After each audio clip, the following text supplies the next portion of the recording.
बच्चों नमस्कार, स्वागत है आपका एक बार फिर से। टॉपिक रहेगा हमारा एक्टिव से एक्टिव पैसिव हो गया, सब्जेक्ट वर्ब एग्रीमेंट। ठीक है, आप जुड़े हमारे साथ, तब तक मैं पेन ढूंढ लेता हूं।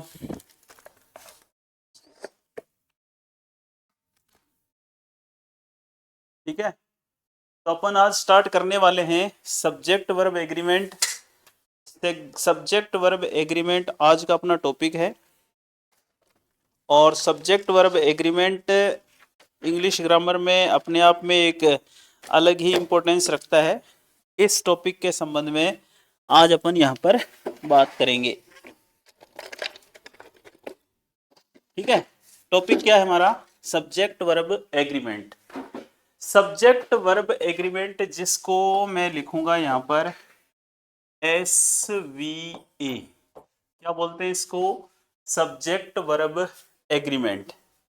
ओके, सब्जेक्ट का वर्ब के साथ एग्रीमेंट होगा तभी कोई सेंटेंस होगा। बिना एग्रीमेंट तो दुनिया में कुछ भी नहीं होता। हर व्यक्तियों के बीच में, संस्थाओं के बीच में एग्रीमेंट होगा तभी उनके रिलेशन जो है आगे कायम रहते हैं।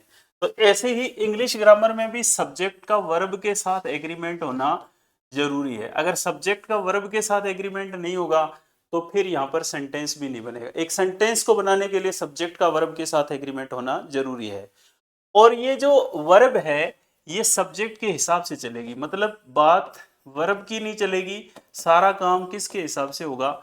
सब्जेक्ट के हिसाब से। सब्जेक्ट कहता है जैसा मैं हूं वैसी वर्ब को होना पड़ेगा तभी एक कंप्लीट सेंटेंस बनेगा, अदरवाइज सेंटेंस में एरर होगी। और एरर के क्वेश्चन हमारे कॉम्पिटिटिव एग्जाम में पूछे जाते हैं। तो आपको बच्चों ये याद रखना है कि जैसा सब्जेक्ट होगा वैसी वर्ब होनी चाहिए। सब्जेक्ट के ऊपर वर्ब डिपेंड रहती है, वर्ब के ऊपर सब्जेक्ट कभी भी डिपेंड नहीं रहता। अब सब्जेक्ट की बात करें तो सब्जेक्ट सिंगुलर भी हो सकता है और सब्जेक्ट प्लूरल भी हो सकता है। सब्जेक्ट प्लूरल भी हो सकता है।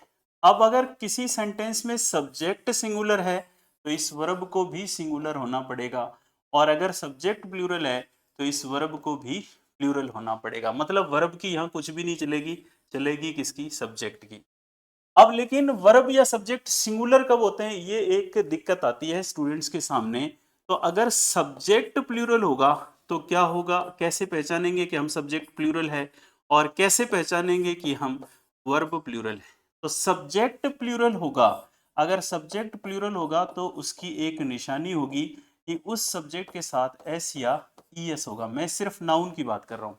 नाउन है, कोई संज्ञा है, तो उसके पीछे एस या ईएस होगा, इट मीन्स वो प्लूरल होगा। जैसे कि अगर अपन लिखें बॉय और इसके साथ मैं एस लगाता हूँ, बॉयज प्लूरल है। जैसे मैं लिखता हूँ बुक्स, ये भी प्लूरल है। जैसे मैं लिखता हूँ यहाँ पर स्टूडेंट्स, ये भी प्लूरल है। यहाँ पर एस या ईएस लगने से ये प्लूरल हो जाता है। और जैसे कि मैं लिखता हूँ टोमेटो, टोमेटो सिंगुलर है, अब मैं इसके साथ ईएस लगा दूंगा तो ये प्लूरल हो जाएगा। जैसे मैंगो, मैंगो क्या होता है? MANGO, मैं ईएस लगा दूंगा तो ये प्लूरल है। तो एक सब्जेक्ट की ये पहचान है कि जब वो प्लूरल होगा तो उसके पीछे एस या ईएस होगा। लेकिन जस्ट इसके ऑपोजिट वर्ब का होता है। वर्ब क्या होगी? वर्ब सिंगुलर हो जाएगी भाइयों जब तुम उसके साथ एस या ईएस लगाओगे। वर्ब के साथ तुम एस और ईएस लगाओगे तो जस्ट ऑपोजिट हो जाएगा। मतलब अगर आपके पास गो है, ये वर्ब है गो, अगर आप इसके साथ ईएस लगा दोगे तो ये वर्ब कैसी हो जाएगी? सिंगुलर। जबकि नाउन में एस और ईएस लगाने से नाउन तो प्लूरल हो रही थी, लेकिन वर्ब के साथ आप एस ईएस लगा दोगे तो वर्ब सिंगुलर होगी। जैसे मान लो मेरे पास वर्ड है टीच, ये वर्ब है, मैं इसके साथ ईएस लगा दूंगा तो ये सिंगुलर हो जाएगी। तो ये चीज जो है आपके कॉम्पिटिटिव एग्जाम में आपको गलतियां करवाती है। आपको ध्यान रखना है कि सब्जेक्ट कैसा होगा? सब्जेक्ट प्लूरल तब होगा जब उसके साथ एससीएस होगा, लेकिन वर्ब के साथ एससीएस आ गया तो वर्ब सिंगुलर होगी। विदाउट एससीएस सब्जेक्ट जो है प्लूरल है, सिंगुलर है। जैसे बॉय, बॉय के साथ आप एस या एस नहीं लगाओगे तो ये क्या बन जाएगा? ये प्लूरल बन जाएगा। जबकि वर्ब के साथ आप एस सी एस नहीं लगाओगे तो वर्ब क्या बन जाएगी? वर्ब यहाँ पर, यहाँ बॉय के साथ आप एस सी एस नहीं लगाओगे तो बॉय सिंगुलर हो जाएगा और ये प्लूरल था। बॉयज प्लूरल है और बॉय सिंगुलर है, लेकिन यहाँ पर एस लगाने से ये सिंगुलर है और ये प्लूरल है। यानी कि सब्जेक्ट के साथ एससीएस होगा तो सब्जेक्ट प्लूरल होगा, वर्ब के साथ एससीएस होगा तो वर्ब सिंगुलर होगी। अगर सब्जेक्ट के साथ एससीएस नहीं होगा तो सब्जेक्ट सिंगुलर होगा, वर्ब के साथ एससीएस नहीं होगा तो वर्ब प्लूरल होगा। मतलब वर्ब चलता सब्जेक्ट के ऑपोजिट ही है, लेकिन ये चलने देता नहीं है। ये कह रहा है तू कितना ही ऑपोजिट चल ले, बट जैसा मैं रहूंगा तेरे को वैसे ही होना पड़ेगा, तभी ये कंप्लीट सेंटेंस बनेगा, अदरवाइज कोई कंप्लीट सेंटेंस नहीं बनेगा। तो एक सेंटेंस को बनने के लिए सब्जेक्ट का वर्ब के साथ एग्रीमेंट होना चाहिए, इसी के लिए इसका नाम पड़ गया हमारा सब्जेक्ट वर्ब एग्रीमेंट। लेकिन ध्यान क्या रखना है, सब्जेक्ट को हमेशा वर्ब के हिसाब से चलना है, और सब्जेक्ट और वर्ब एक दूसरे के अपोजिट भी होते हैं, लेकिन सब्जेक्ट इसको हिदायत देता है कि तू कितना ही अपोजिट चल ले, लेकिन चलना तेरे को आखिर में मेरे हिसाब से ही पड़ेगा। क्योंकि यहाँ देख लो आप, सब्जेक्ट कहता है मेरे साथ एससीएस होगा तो मैं प्लूरल होऊंगा, वर्ब कहता है मेरे साथ एससीएस होगा तो मैं सिंगुलर हो जाऊंगा। ये कह रहा है मैं एससीएस हटाते ही सिंगुलर होऊंगा, ये कह रहा है मैं एससीएस हटाते ही प्लूरल हो जाऊंगा, लेकिन फिर भी फाइनली चलेगी किसकी, सब्जेक्ट की चलेगी। तो बच्चों इसको हम बोलते हैं introduction of the subject verb agreement topic. ये इंट्रोडक्शन हुआ है। अब पूरी कहानी हमारी इसी पे चलेगी कि सब्जेक्ट का वर्ब के साथ एग्रीमेंट। जो बच्चे सब्जेक्ट को पहचान लेंगे कि ये सिंगुलर है या प्लूरल है, जो बच्चे पहचान लेंगे कि वर्ब सिंगुलर प्लूरल कब है, तो उनका ये सब्जेक्ट वर्ब एग्रीमेंट टॉपिक जो है स्मूथली चलेगा, उनको कोई एरर का सामना नहीं करना पड़ेगा। चलिए, मेरी इस बात के आधार पर मैं एक क्वेश्चन लिख रहा हूं कि ही, मेरे पास एक अपन इजी टू सिंपल चलेंगे, क्योंकि साइकोलॉजी भी कहता है बच्चे को सीखने के लिए इजी टू सिंपल चलना चाहिए, और एक अच्छा लिसनर ही एक अच्छा स्पीकर होता है। तो आपको अच्छे से चीजों को लिसन करना पड़ेगा, तभी आप इन चीजों को लर्न कर पाओगे। अब मैं लिखता हूं ऐसे कि ही, और यहां पर मैंने लिखा टीच, और फिर यहां पर मैंने लिखा इंग्लिश। अब मैं आपको 4 नहीं 2 ही ऑप्शन दे रहा हूं। मेरे पास 2 ऑप्शन ये हैं कि मैं यहां पर इस रिक्त स्थान की पूर्ति करने के लिए टीच लिखूं या टीच लिखूं। बस आपको ये पता होना चाहिए जैसा सब्जेक्ट होगा वैसी वर्ब। तो सब्जेक्ट तो भैया सिंगुलर है, तो वर्ब को भी सिंगुलर लिखना पड़ेगा ना, लेकिन वर्ब सिंगुलर होगी कब, जब उसके साथ एससीएस होगा। तो यहां पर ये आंसर है। अब दूसरा क्वेश्चन ये है कि boys, boys space play, play games, boys play games daily, लड़के डेली गेम खेलते हैं। अब ये सेंटेंस है, और मैं आपको 2 ऑप्शन देता हूं, एक ऑप्शन है प्ले और एक ऑप्शन है प्लेज। अब आप मुझे बताइए सब्जेक्ट कैसा है, तो आपका आंसर है सब्जेक्ट तो प्लूरल है, क्योंकि एस आ गया, तो वर्ब कैसी होनी चाहिए, प्लूरल। लेकिन वर्ब तो इसके अपोजिट चलती है। ये कह रहा है कि अगर सब्जेक्ट एस रख के प्लूरल होगा तो मैं एस हटा के प्लूरल होऊंगा, तो इसके साथ एस हट रहा है तो ये प्लूरल है। अब ये कह रहा कि तू एस लगा के प्लूरल होगा तो मैं एस लगा के सिंगुलर हो जाऊंगा, तो ये इन दोनों की जोड़ी तो बनेगी नहीं। ये प्लूरल है तो इसको भी प्लूरल होना पड़ेगा, और ये प्लूरल होता कब है, जब इसके साथ एस नहीं होता है। ठीक है, तो ये हमारा फर्स्ट रूल है, ये सिंपल रूल है। लेकिन अब एक दूसरे रूल की ओर ले चलता हूं मैं आपको, जहां पर मैं अगर ऐसे लिखूं कि रोहन, जैसे मैं ऐसे लिखूं कि Rohan and Mohan, Rohan and Mohan space, और यहां पर है speak English, Rohan and Mohan speak English. अब मेरे पास 2 सब्जेक्ट हैं, ठीक है, ये क्वेश्चन है, और मेरे पास ऑप्शन पहला ये है, एक तो स्पीक और दूसरा ऑप्शन क्या होता है, स्पीक। ये 2 ऑप्शन है मेरे पास, एक स्पीक और एक स्पीक्स। अब मेरे पास रोहन एंड मोहन, इसका मतलब ये सब्जेक्ट कैसा हो गया, 2 जने तो अपने आप में प्लूरल हो गए ना, अब एससीएस की जरूरत ही नहीं है, ये 2 जने तो प्लूरल है, और ये प्लूरल है तो वर्ब प्लूरल हो गया, और वर्ब प्लूरल कब होती है, जब उसके साथ एससीएस नहीं होता है। यहां तक तो मामला ठीक था। लेकिन अब दूसरा क्वेश्चन देखिए, time and tide, time and tide space और वेट फॉर नन, समय और लहरें किसी का इंतजार नहीं करते। Time and tide wait for none, और अपने पास 2 ऑप्शन है, एक तो है वेट और एक ऑप्शन है अपने पास वेट्स। एक दूसरा क्वेश्चन देखिए कि अपन ऐसे बोलते हैं slow and steady, slow and steady, और यहां पर अपन लिखते हैं win the race, win the race, धीरे और लगातार चलने वाला रेस जीतता है। अब मेरे पास दो ऑप्शन है, एक तो विन और एक मेरे पास ऑप्शन है विंस। अब आप देख रहे हो कि रोहन एंड मोहन ये प्लूरल था, तो वर्ब प्लूरल होती है, और वर्ब प्लूरल कब होती है, जब एस एस नहीं। तो आप इसको आंसर ये बना लोगे कि ये आंसर है भैया दो है। जी नहीं, time and tide, slow and study, bread and butter, soda and whisky, horse and carriage, या अपन बोलते हैं एज एंड एक्सपीरियंस। ये सभी क्या होता है, देखने में हमें प्लूरल लगते हैं, बट ये एक सिंगल ओपिनियन देते हैं, इसलिए इनको सिंगुलर माना जाता है। ऐसे बहुत सारे जोड़े आपको याद करने पड़ेंगे, time and tide, slow and study, bread and butter, horse and carriage, rice and curry, और एज एंड एक्सपीरियंस। इन सब को आपको प्लूरल मानना है, सॉरी सिंगुलर मानना है, क्योंकि ये एक ही ओपिनियन देते हैं। अब जब ये सिंगुलर है तो फिर वर्ब भी सिंगुलर आनी चाहिए ना, तो ये आंसर गलत है यहाँ पर, ये आंसर सही है, ये गलत है, क्योंकि विन प्लूरल है, वेट प्लूरल है, और वो आप ये सोच के लगा रहे हैं कि ये स्लो एंड स्टडी दो जने हैं और ये टाइम एंड टाइड दो जने हैं। जी नहीं, ये सिंगल ओपिनियन को देते हैं, सिंगल ओपिनियन के लिए अपन वर्ब सिंगुलर मानेंगे। और वैसे भी ये प्रोवर्ब्स हैं, इनको क्या कहा जाता है, प्रोवर्ब्स। प्रोवर्ब्स यानी कि कहावतें हैं, और कहावतें जो है एक ही ओपिनियन को बताते हैं, इसलिए इनके साथ अपन को सिंगुलर वर्ब का यूज करना चाहिए। तो बच्चों समझ में आ रहा है ना आपको, बढ़िया तरीके से समझ में आ रहा होगा। और ये टॉपिक अगर आप अच्छे से सुन लोगे ना तो ये आपके दिमाग में फीड हो जाएगा। तो यहाँ पर यह ध्यान रखना है कि रोहन मोहन ये हमें पता है भैया दो आदमी हैं, इसलिए हम इसके साथ वर्ब प्लूरल लगा रहे हैं। लेकिन ऐसे कौन कौन से जोड़े, तो मैं यहाँ पर आपको जोड़े बता देता हूँ, इन जोड़ों को आपको माइंड में रखना है। ये जोड़े समझ लो कौन कौन से हैं। एक तो ये जोड़ा याद रखो, स्लो एंड स्टेडी। एक जोड़ा कौन सा है, स्लो एंड स्टेडी। एक जोड़ा है time and tide, time and Tide.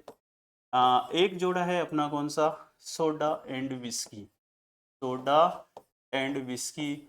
और बच्चों सोडा एंड विस्की क्या होता है पता ही आपको, सोडा एंड विस्की होता है रिस्की। क्या होता है, रिस्की। सोडा एंड विस्की कभी नहीं लेना जिंदगी में, क्योंकि ये बहुत रिस्की होता है। और एक होता है एज, एक क्या होता है, age and experience. Age and experience ये लाइफ में जरूरी होता है, इसको भी सिंगुलर माना जाता है। एक होता है bread and butter, bread and butter, ये इसको भी सिंगुलर माना जाता है। एक होता है राइस एंड करी, इसको भी सिंगुलर माना जाता है। एक होता है horse and carriage, horse and carriage, इसको भी सिंगुलर माना जाता है। तो ये जितने भी आपको दिखाई दे रहे हैं ना, ये चाहे डबल वर्ड हैं बट ये सिंगल ओपिनियन देते हैं, इसलिए इनके साथ अपन को सिंगुलर वर्ब लगानी है। और सिंगुलर वर्ब का मतलब आपको क्या लगाना है, वर्ब की फर्स्ट फॉर्म प्लस एस, क्योंकि वर्ब कहती है मैं सिंगुलर तब होंगी जब सब्जेक्ट प्लूरल होता है। यानी कि सब्जेक्ट प्लूरल कब होता है, बिना एस के। और ये कह रहा है कि मैं एस के साथ सिंगुलर होऊंगा, और एस अगर उसके साथ एस होता है तो वो प्लूरल होता है, ये एस के साथ सिंगुलर होता है। उसके साथ एस नहीं होता है तो वो सिंगुलर होता है, इसके साथ एस नहीं होता है तो ये प्लूरल होता है। इसका एक एग्जांपल और देख लेते हैं अपन। जैसे अपने पास मान लो ये क्वेश्चन है कि age and experience, age and experience, age and experience, age and experience, और यहां पर अपन लिख रहे हैं bring, bring wisdom, wisdom, age and experience bring wisdom. अब ये अपने पास ऑप्शन ये है कि यहां पर अपन लिखते हैं ब्रिंग, और दूसरा ऑप्शन क्या है, brings. Age and experience bring wisdom, आयु और अनुभव बुद्धिमता को लाते हैं। तो यहाँ पर बच्चों एज और एक्सपीरियंस कोई प्लूरल सब्जेक्ट नहीं है, आप इसको सिंगुलर कंसीडर करें। और ये सिंगुलर सब्जेक्ट है तो वर्ब भी सिंगुलर होगी, और वर्ब सिंगुलर कब होगी, जब उसके साथ एस होगा। तो हमारा आंसर क्या बनेगा, age and experience brings wisdom. ये आयु और अनुभव क्या लाते हैं, आयु और एक्सपीरियंस क्या लाते हैं, आयु और अनुभव बुद्धिमता को लाते हैं, विजडम को लाते हैं। ये चीज यहाँ ध्यान रखनी। तो ये जोड़े याद रखने, slow and study, time and tide, soda and whisky, age and experience, bread and butter, rice and curry, horse and carriage, hammer and sickle. एक क्या होता है, hammer and sickle, hammer and sickle. Hammer and sickle क्या होता है, hammer and sickle होता है दांती हथौड़ा, उसके साथ भी अपन क्या लगाते हैं, वर्ब सिंगुलर होगी। लेकिन दो ऐसे जोड़े हैं जिनको अपन को प्लूरल मानना है। ऐसे जोड़े कौन से हैं? ऐसे जोड़े हैं जी poverty and misery. Poverty and misery. Poverty and misery होती है गरीबी और दरिद्रता, और एक होता है crown and glory. Crown and glory, ये ऐसे जोड़े हैं जो देखने में भी प्लूरल है और इनको मानना भी प्लूरल है। ये एक्सेप्शन मानते हैं हम इंग्लिश ग्रामर में, हम इसको एक्सेप्शन यानी कि हम इसको अपवाद मानते हैं। यहाँ पर ये देखने में भी दो हैं और ये माने भी प्लूरल जाते हैं, और इनके साथ वर्ब भी कैसी होगी, इनके साथ वर्ब भी आपको प्लूरल लगानी है। और वर्ब प्लूरल कब होती है अपन को पता है, जब उसके साथ एस नहीं होता है। जैसे कि एग्जाम्पल के तौर पर हम देखें कि poverty, poverty and misery, poverty and misery space together, together, ये सेंटेंस। और अपने पास ऑप्शन है एक तो कम, कम, और एक ऑप्शन है अपने पास कम्स। ये कह रहा है गरीबी और दरिद्रता दोनों साथ ही आते हैं, तो ये प्लूरल मानेंगे हम इसको। और जब हम इसको प्लूरल मानेंगे तो वर्ब भी प्लूरल होनी चाहिए, और वर्ब प्लूरल कब होती है, जब उसके साथ एस नहीं होती है। तो क्या होगा, poverty and misery come together. ऐसे ही क्राउन, क्राउन, क्रो लिखा था, क्रो माने तो कौवा होता है, तो यहां पर है क्राउन, क्राउन एंड ग्लोरी, जिसको अपन हिंदी में कहते हैं शानो शौकत। शानो शौकत, गरीबी और दरिद्रता, एक कहते हैं कि गरीबी और दरिद्रता एक साथ आते हैं और क्राउन एंड ग्लोरी एक साथ जाते हैं। मतलब गरीबी और दरिद्रता एक साथ आते हैं और शान और शौकत एक साथ जाते हैं। तो यानी कि शान और शौकत का मतलब कि हमारी इज्जत जिसकी जानी होती है, हमारी तो नहीं, जिसकी जानी होती है उसकी इज्जत भी जाती है और उसकी लग्जरियस लाइफ भी चली जाती है, तो उसको अपन बोलते हैं क्राउन एंड ग्लोरी, क्राउन और ग्लोरी। और यहाँ पर अपन लिखते हैं एग्जिस्ट टुगेदर। अगर अपन ऐसे लिखेंगे तो ये गलत है, क्योंकि मैंने एस लगाया, एस नहीं होना चाहिए, यहाँ पर इसको प्लूरल मानना है, तो अपन कहते हैं एग्जिट। ये क्राउन और ग्लोरी दोनों एक साथ जाते हैं, गरीबी और दरिद्रता दोनों एक साथ आते हैं, तो आप इनको प्लूरल माने, ये एक्सेप्शन है। जबकि इससे पहले जो हमने जोड़े बताए थे, टाइम एंड टाइड या slow and study, bread and butter, soda and whisky, hammer and sickle, rice and करी, एज एंड एक्सपीरियंस, ये सब सिंगुलर माने जाते हैं। इनके साथ सिंगुलर वर्ब लगानी है और इनके साथ अपन को वर्ब प्लूरल लगानी है। तो ये बेसिक कंसेप्ट था हमारा। इसके बाद हम थोड़े से और डिफिकल्ट सिचुएशन में चलेंगे। इजी टू डिफिकल्ट अपन को जाना है और नॉन से अननोन की ओर जाना है। तो ये चीजें क्लियर होने के बाद चलते हैं अगले रूल पर। अब जो बच्चों हैं सब्जेक्ट वर्ब एग्रीमेंट में कुछ क्लेम करने वाले रूल्स हैं जिनको रटना है, उनकी शक्ल देखनी है, वहां पर रूल में आने वाली चीजों की कुछ शक्ल देखनी है और उस शक्ल के हिसाब से अपन को काम करना है। जैसे मैं बात करूं एक रूल की, जिसमें अगर ऐसे लिखा होता है ए नंबर ऑफ, क्या लिखा होता है, ए नंबर ऑफ, या फिर ये लिखा होता है द नंबर ऑफ, तो आपको ये याद रखना है कि ए नंबर ऑफ लिखा हुआ है कि द नंबर ऑफ लिखा हुआ है, a number of, the number of. अगर ए नंबर ऑफ लिखा हुआ है तो आप सब्जेक्ट को कैसा करो, प्लूरल, और इसके साथ वर्ब भी कैसी करो, प्लूरल, सब्जेक्ट भी प्लूरल, वर्ब भी प्लूरल।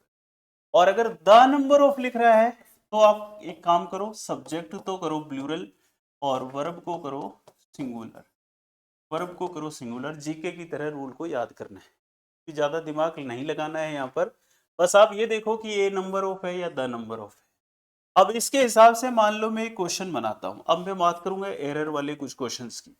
जैसे मान लो ऐसे लिखा गया कि a number of, a number of students, a number of students is making a noise, making a noise, making a noise in the class, making a noise in the class।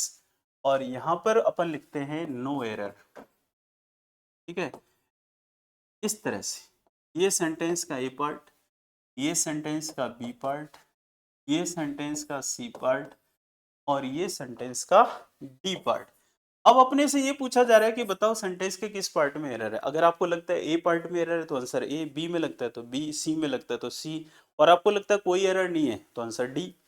अब हम देखते हैं इस रूल के हिसाब से चलते हैं। हमें दिखा है a number of, a number of है तो हमें सब्जेक्ट प्लूरल मिलना चाहिए, सब्जेक्ट प्लूरल मिला है। वर्ब कैसी मिलनी चाहिए, प्लूरल। जी नहीं, यहाँ तो वर्ब सिंगुलर है। इज सिंगुलर होता है, होना क्या चाहिए था, आर। गलती कौन से पार्ट में, बी में। तो हमारा आंसर भी है, जिस पार्ट में गलती होती है वही ऐसा, वही हमारा आंसर होता है। चाहे NDA, air force, navy, LDC, bank, SSC, सभी परीक्षाओं में जहाँ एरर के क्वेश्चन आते हैं वो इसी तरह से होते हैं। अपन को एरर को ट्रेस करना है, एरर को फाइंड आउट करना है, जहां पर गलती है वही हमारा आंसर है। तो हमें गलती मिली थी सेंटेंस के बी पार्ट में, तो यही हमारा आंसर है। चलिए दूसरा क्वेश्चन देखते हैं। अब अपन ऐसे लिखते हैं कि the number of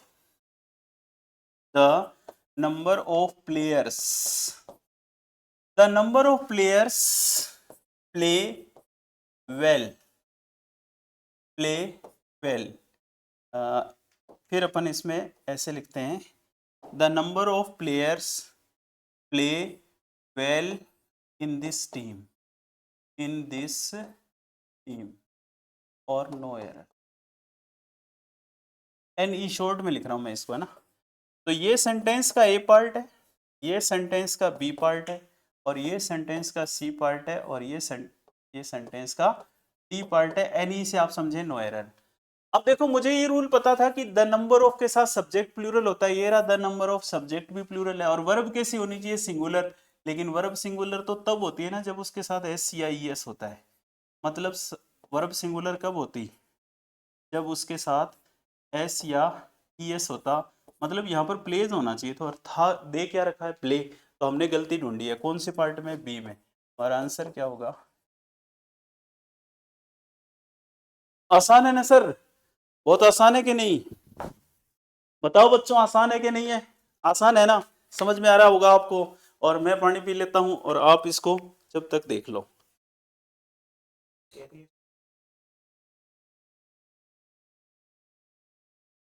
horse and carriage को बोलते हैं घोड़ा गाड़ी। हॉर्स एंड कैरियज, कैरियज मतलब कैरी करने वाला, हॉर्स माने तांगा होता है ना, जिस टाइप से तांगा, उसको बोलते हैं। ठीक है।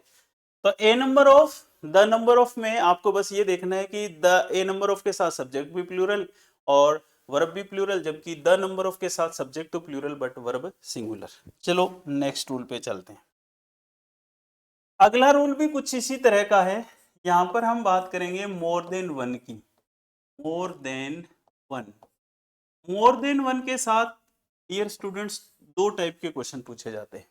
एक तो ये देखा जाता है कि मोर देन वन एक साथ हो, और एक कभी कभी ये देखा जाता है सेंटेंस में कि मोर अलग होता है और देन वन अलग होता है। ये अलग अलग सेंटेंस, अलग अलग टुकड़े होते हैं। जब ये एक साथ होंगे तो आपको क्या करना है, इसके साथ सब्जेक्ट भी सिंगुलर और वर्ब भी सिंगुलर करनी। अब जब इसके दो टुकड़े होते हैं तो फिर आपको क्या करना है, यहाँ पर भी प्लूरल करना है और यहाँ पर भी प्लूरल करना है। मतलब सब्जेक्ट भी प्लूरल करना है और वर्ब को भी प्लूरल करना है। जैसे एक एग्जांपल देखो, जैसे अपने पास ये क्वेश्चन है कि मोर than one, more than one student, more than one student is playing, playing games, playing games in the class और नो एरर। अब ये सेंटेंस का है हमारा ए पार्ट, ये सेंटेंस का है बी पार्ट, ये सेंटेंस का है सी पार्ट, और ये डी। मोर देन वन को मैंने क्या लिखा है, एक साथ लिखा है। एक साथ होगा तो सब सिंगुलर चलना चाहिए, तो ये रहा सिंगुलर और ये रहा सिंगुलर। इट मीन सेंटेंस में नो एरर। तो इस सेंटेंस में कोई भी गलती नहीं है, और कोई भी गलती नहीं है तो हमारा आंसर क्या हो जाएगा, डी। इसमें कोई गलती नहीं। अब दूसरा क्वेश्चन देखिए, अगर अपन इसको, इसी सेंटेंस को ऐसे लिखते कि more student then one are making a noise. बदल रहा हूं मैं यहां से सेंटेंस को थोड़ा, making a noise in the class, okay, और नो एरर। ये लो, अब ये सेंटेंस का ए पार्ट, ये सेंटेंस का बी पार्ट, ये सेंटेंस का सी पार्ट। अब देखो ये वाला रूल लगना चाहिए, मोर अलग है और देन वन अलग है। तो फिर सब्जेक्ट कैसा होना चाहिए, प्लूरल, तो सिंगुलर है। इसको कैसा होना चाहिए था, इसको स्टूडेंट्स होना चाहिए। और वर्ब होनी चाहिए प्लूरल, वर्ब तो ऑलरेडी प्लूरल है ही। अब की बार गलती कहाँ है, ए पार्ट में, आंसर कहाँ होगा, पार्ट में। तो जहाँ गलती है वही आंसर है, तो इसलिए जहाँ गलती है वही आंसर है, उसके हिसाब से हमारा आंसर क्या बनेगा, हमारा आंसर बनेगा ए। ऐसे ही कुछ और रूल्स हैं, उनको अपन देखते हैं। तो हमने ये रूल पढ़े कि सब्जेक्ट कैसा होगा, वर्ब कैसी होगी, और a number of, the number of, और एक हमने रूल कौन सा पढ़ा,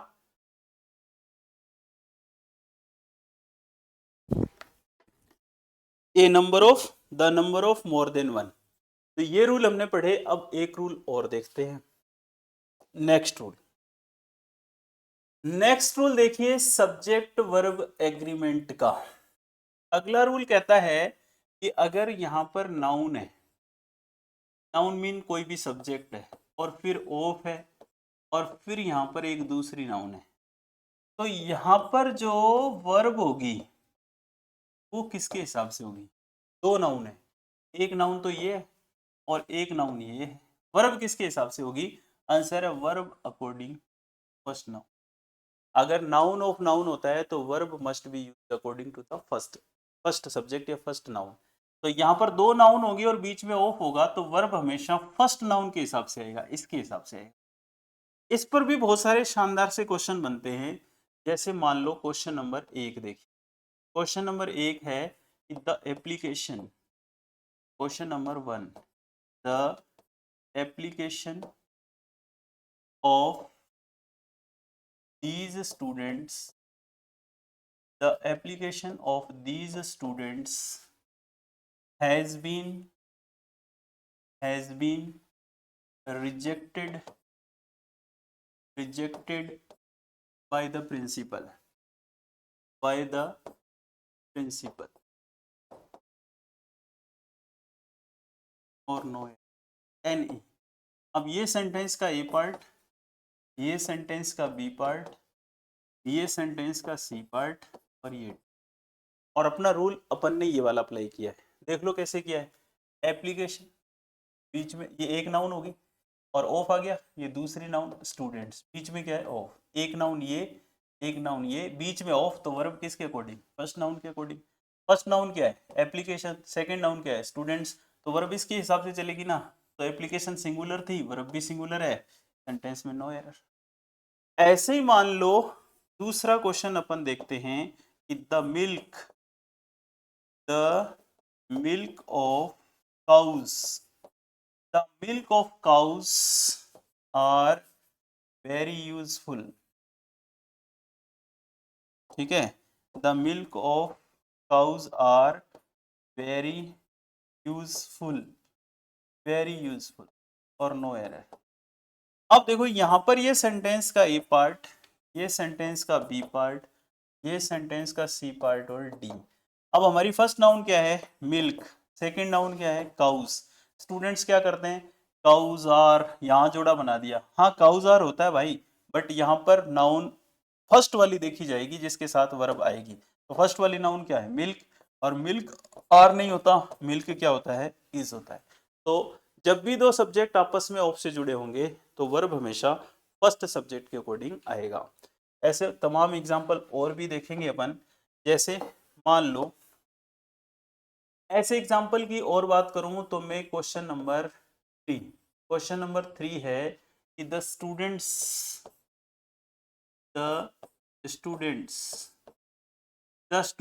of this class, the students of this class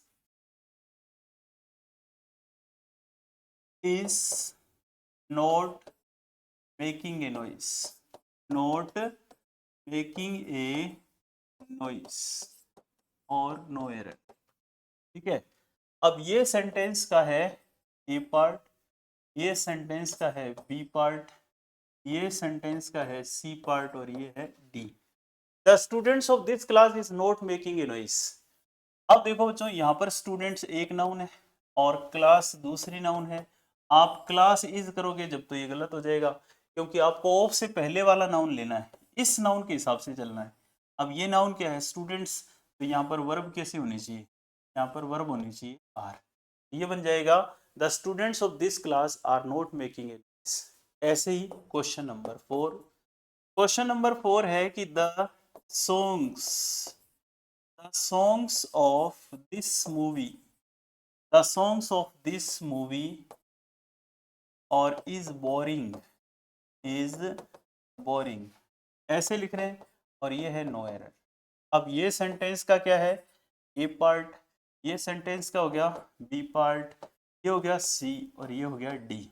अब अपन को क्या देखना है कि ऑफ से पहले नाउन क्या है, सॉन्ग्स, ऑफ के बाद क्या है, मूवी। तो आप लोग क्या करते हो, मूवी इज ऐसे जोड़ लेते हो, इसको ऐसे नहीं जोड़ना, सॉन्ग के हिसाब से चलो। यहाँ पर क्या होगा, songs are boring, movie boring नहीं है, सॉन्ग बोरिंग है, तो सॉन्ग्स आर बोरिंग, इस तरह से ये यहाँ पर बनेगा।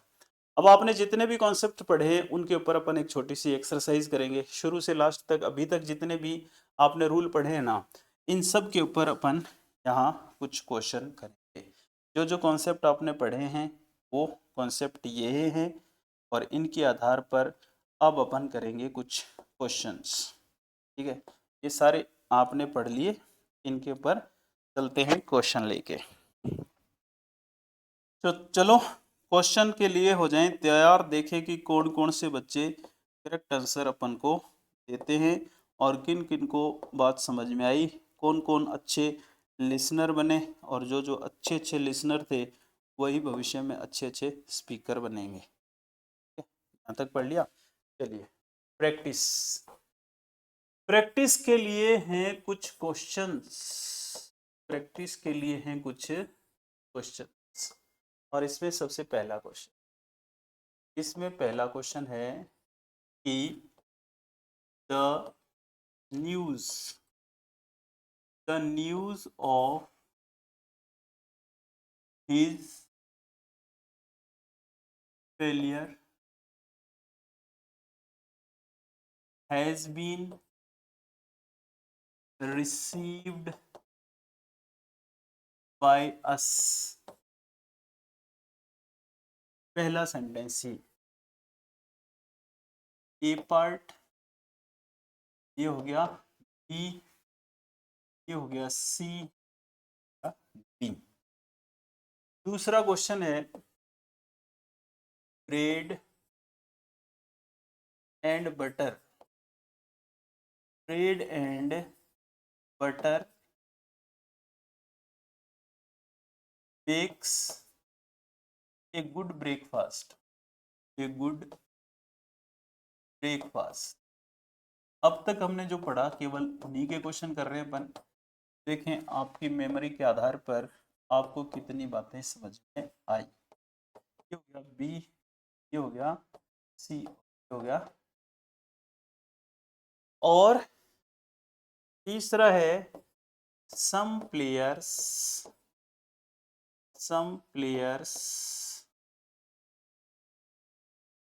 plays well in the IPL, Indian premier. Sentence का A part, B part, sentence का सी पार्ट और some players plays well in the IPL। Question number 4, question number 4 है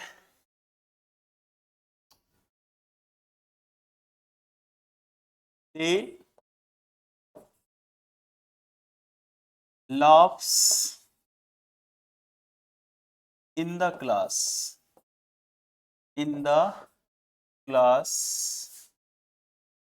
during study।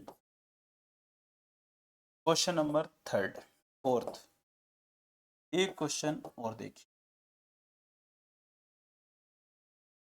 अगला क्वेश्चन है question number 5।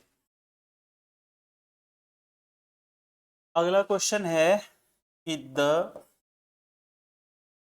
Captain of these players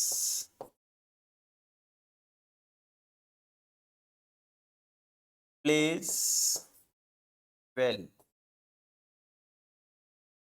no error. A part, B part, C part and. तो बच्चों जो rule मैंने आपको बताए ना, उनके आधार पर आपको इन क्वेश्चंस को देखना है, करेक्ट आंसर क्या होगा। देखिए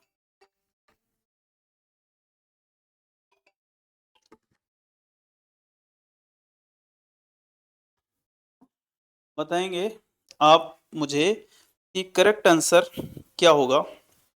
देख लीजिए यहाँ पर करेक्ट आंसर क्या होना चाहिए।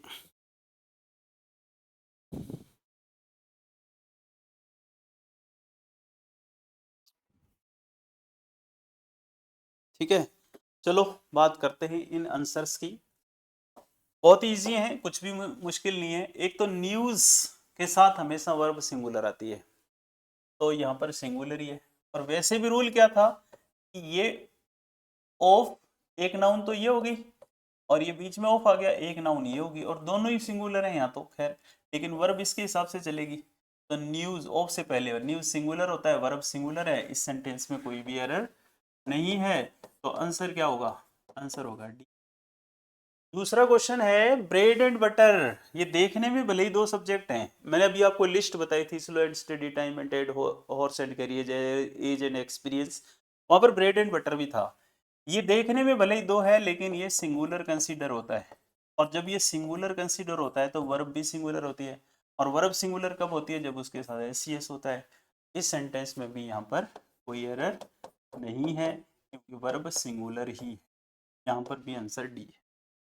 उसके बाद है सम प्लेयर्स, प्लेयर्स प्लूरल है, तो फिर ये वर्ब सिंगुलर कैसे हो सकती है, क्योंकि वर्ब सिंगुलर एस लगने से होती है, तो यहाँ पर क्या होना चाहिए था, play. Some players play well in the IPL. गलती कहाँ है, बी पार्ट में। आंसर क्या होगा, आंसर होगा बी। फिर देखिए बच्चों ये क्वेश्चन है कि दे तो प्लूरल होता है, बहुत सारों को दे बोलते हैं, तो फिर वर्ब सिंगुलर कैसे हो सकती है, क्योंकि वर्ब तो सिंगुलर तब होती है ना जब एस हो, तो यहाँ पर वर्ब प्लूरल होनी चाहिए।